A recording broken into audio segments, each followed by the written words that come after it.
You know, if you're prepared, something that could be a disaster really just turns out to be an inconvenience. Welcome to the Super Pilotish channel. My name's Graham Wilson, and today I'll be talking about getting ready for flying in my basement. And yeah, I'm gonna go flying today. Excellent. It's been a little while since I've been up, so I got the itch. So and it's been a while. And when you're a pilot, sometimes you just get your flying bag, you throw it in the closet or you throw it on the shelf, just kind of and you forget about it. So it's like, I don't know, am I ready to go flying? Hopefully, if you're watching this, you didn't expect to see me doing a pre-flight inspection on the airplane. Although I will be doing a little bit more videos on that in the future. So let's get to it. Okay, what do you need to fly an airplane?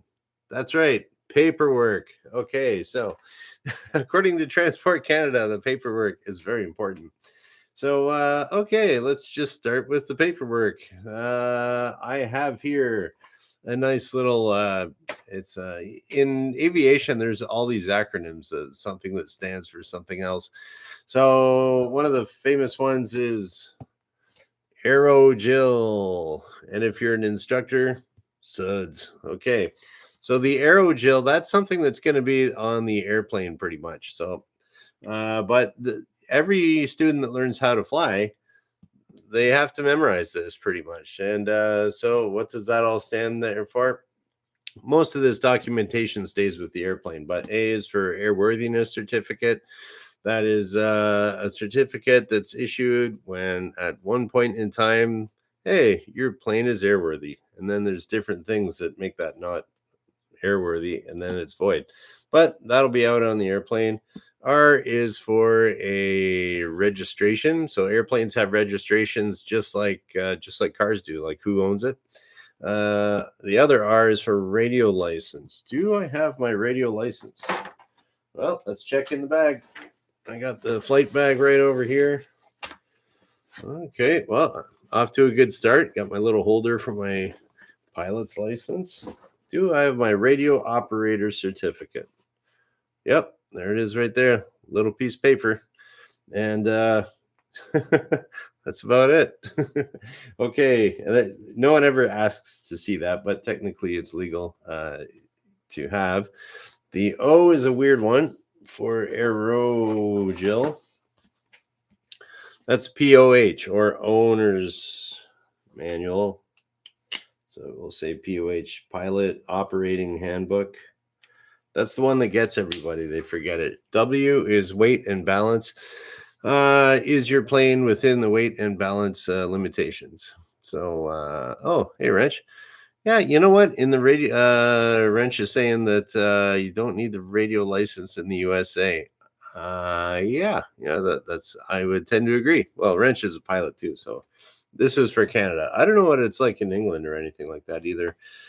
You don't have to actually record a like a little sheet that says, okay, my moment arm or my center of gravity is here in relationship to a datum and all this other stuff.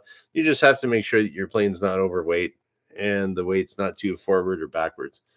Okay, J is for journey log.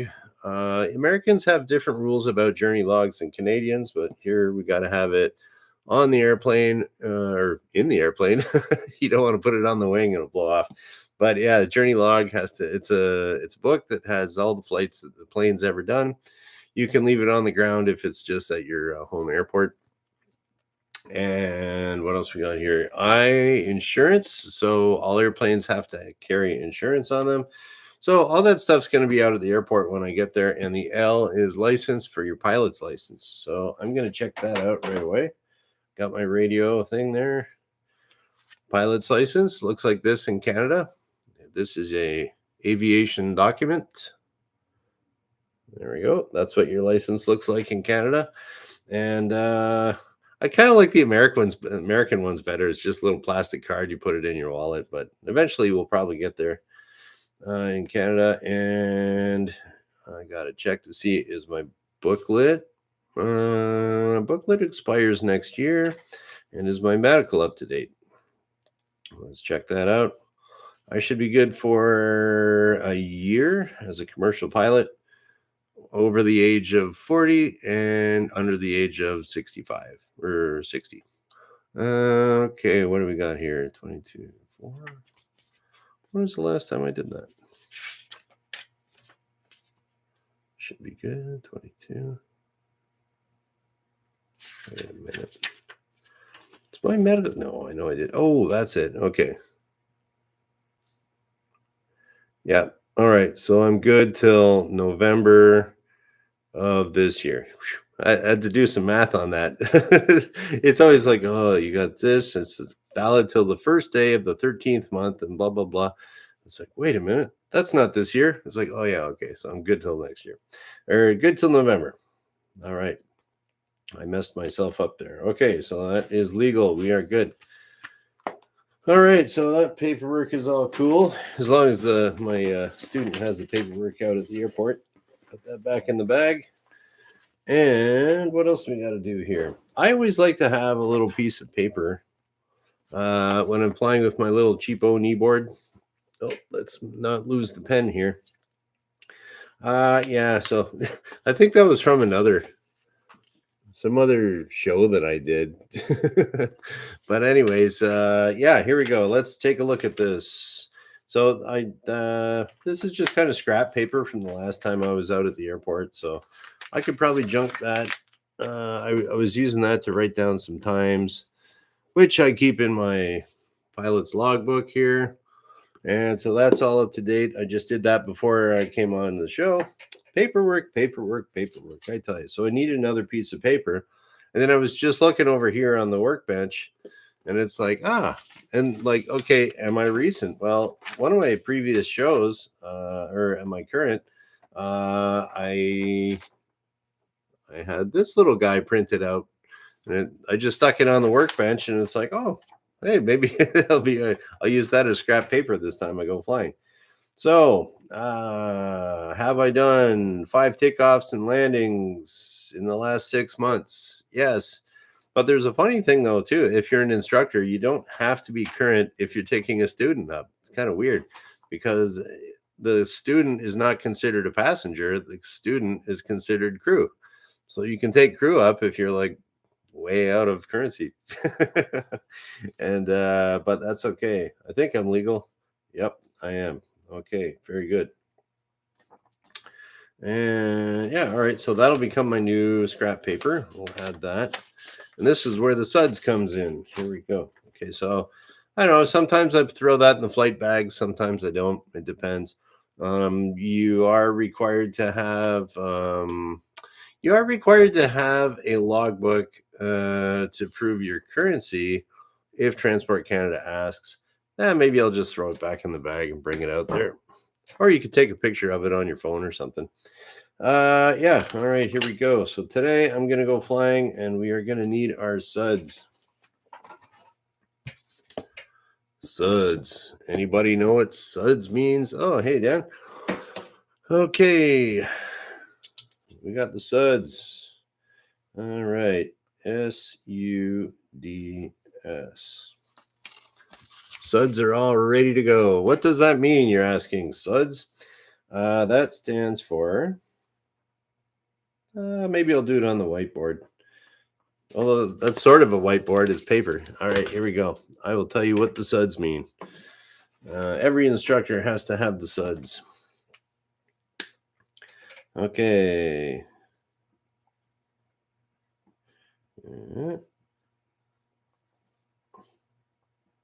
Yeah, so for Transport Canada, for their paperwork, there's certain, the airplane has to have its maintenance done based on a certain amount of hours and stuff like that. So S is your start time. So that is it could be either your start time on your reliable timepiece. I always bring a reliable timepiece with me on the airplane because the law says that you must have a reliable timepiece.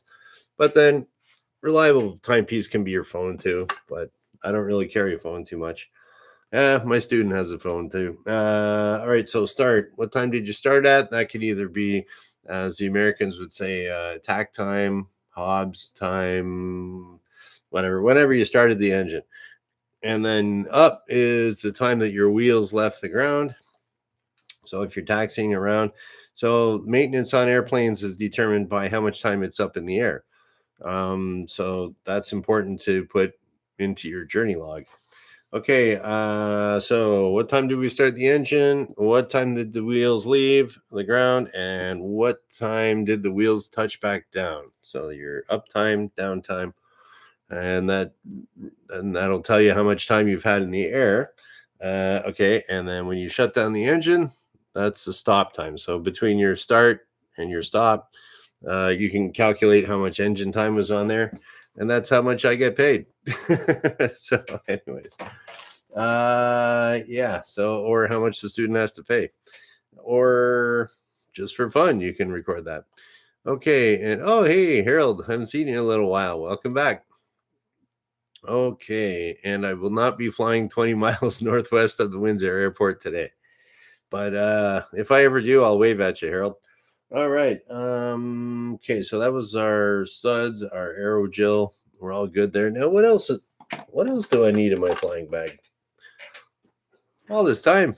I'm glad I'm glad I'm doing this like on the air. Although I could probably do it faster instead of explaining what I'm doing. Okay, headset, gonna need that. What else do I need? Oh yeah, here we go. Got some plastic stuff. Okay, got an old ancient map, good enough to find out a frequency or a runway length or something like that. Uh, why do I even have this dumb old E6B calculator in here? I have no idea. Maybe if I got to teach a student something about navigation. Got some gloves. Those are handy for the winter time. And I don't know, fueling up the airplane. Sometimes airplanes can be kind of dirty. So you don't want to get your fine pilot hands all dirty. What am I, a mechanic? Grease. But anyways, they also keep your hands warm. But I'll keep them in there just in case. Okay, what else? Oh, there we go. Cool pilot shades. Got to have those. Okay,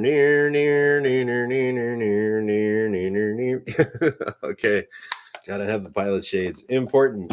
Got to look cool.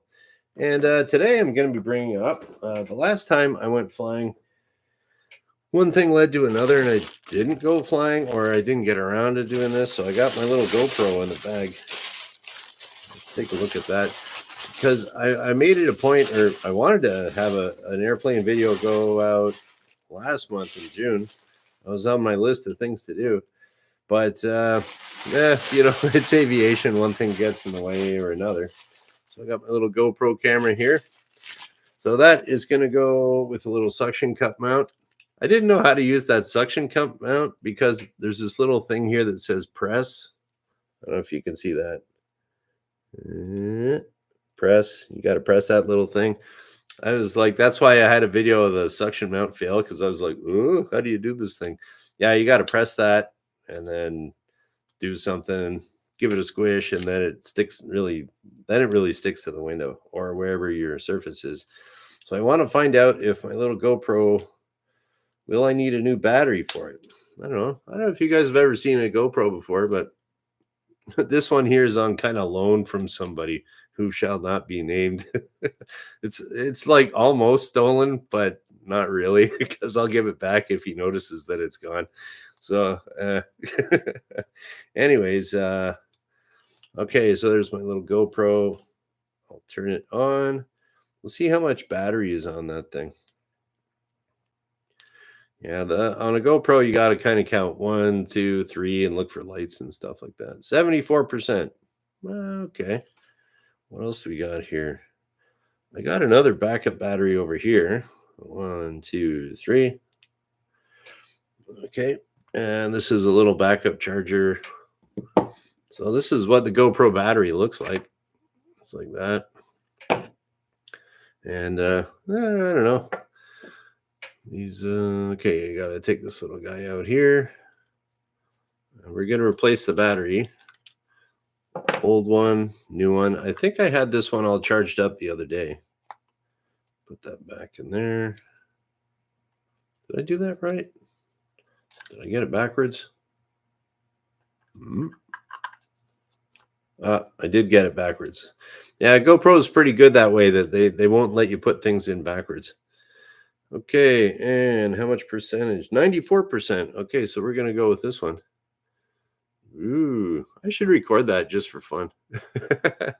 And you guys get to see what I'm doing. Eh, nah.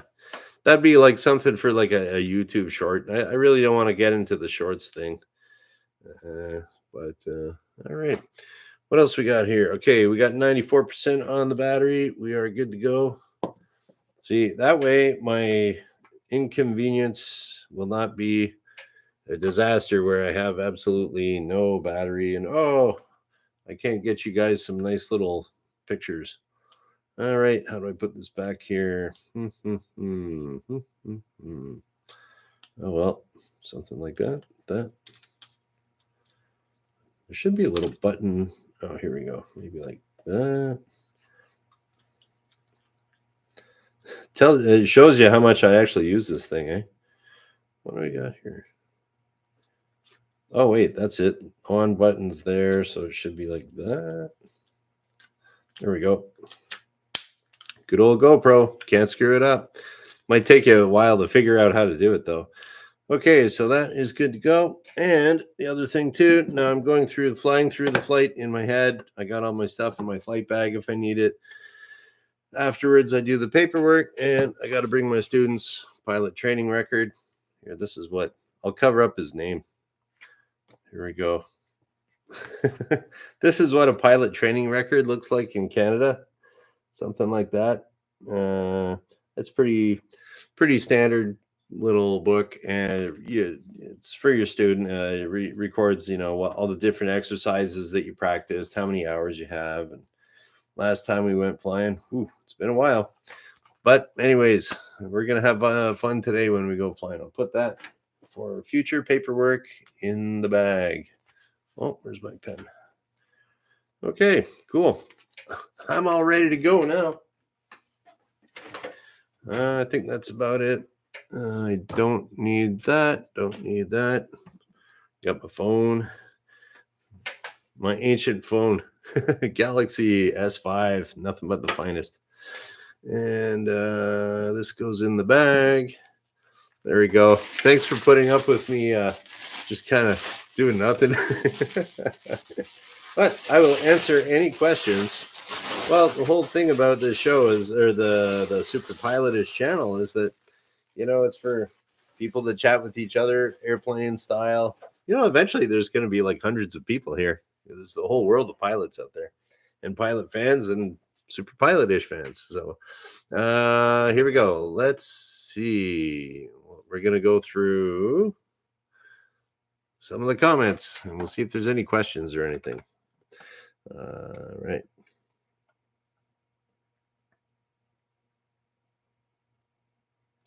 Wrench has an interesting engineering idea here, of course.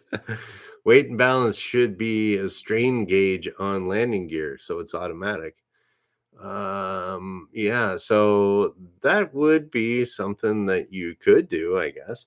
Yeah, if it's a gauge that, if the landing gear is compressed too far, there we go, you're overweight. I know what they do up in the bush pilots up north here, what they do like they just load they're Beavers and Cessna 180s and stuff like that. They just load them to the hilt. And I guess what they do is they look at the back of the float, and it's like they load up as much as they can in the airplane, and when the back of the float is even with the water, then okay, it's full. That's their weight and balance. And generally, apparently, it actually works out okay. Where are we here? Yeah, usually a lot of those times, like unless you're bringing up barrels of fuel or 50-gallon drums of diesel fuel or something like that, those the little bush planes, they usually don't get overloaded. They'll run out of space before they get overloaded. Okay, what else we got here?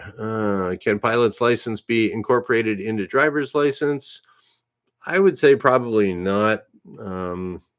Just my guess, because like in the United States and Canada, the my thinking is that the The aviation industry is regulated federally here in Canada and the United States and everywhere else in the world. And then the driver's licenses, they're at the state level or the province level. So I don't know if those two government bodies could ever work it out with each other, but if they do, yeah, maybe. Okay. Or you get a chip injected in you. Who knows? All right. What else we got here? Tie down your jacket if appropriate. Yeah, thanks, Dan. You remembered that, eh? Yeah.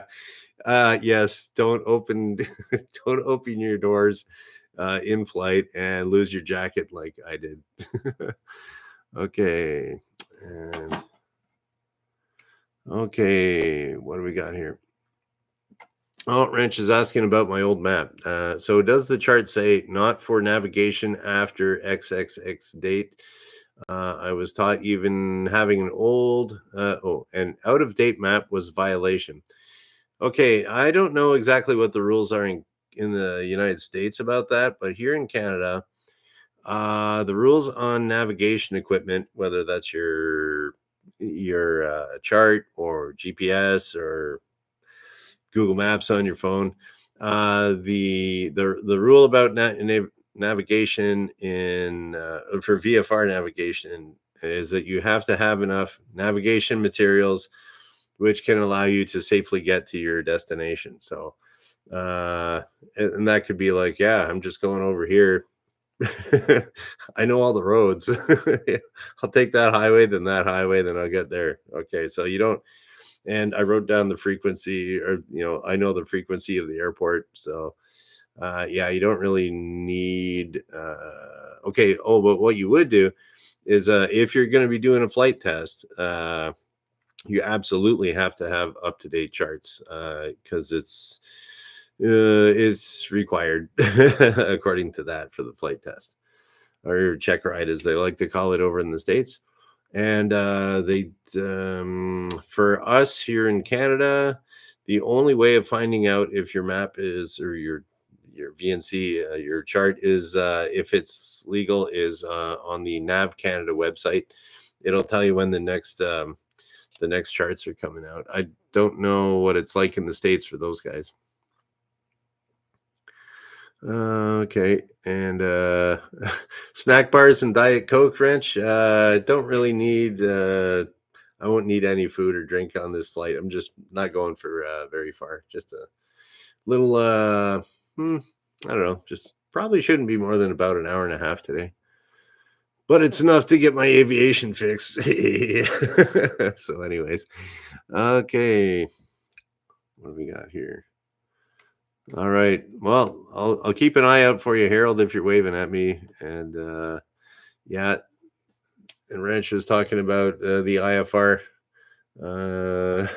I follow roads. That's what I. Yeah, there's another one there too.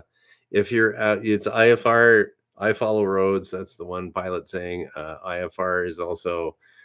I follow railways. If you're out in the Midwest or somewhere where it's really flat and there's lots of train tracks, or if you're a bush pilot up north, it's I follow rivers. So there we go. And follow Aletta Woodward and keep going. Yeah, sure. Okay. Yeah. So that's about it for today, and I gotta get ready to go out to the airport. So that's pretty cool. And yeah, so today is Friday. I'm going to have a really interesting weekend, but I'm not going to tell you what I'm doing.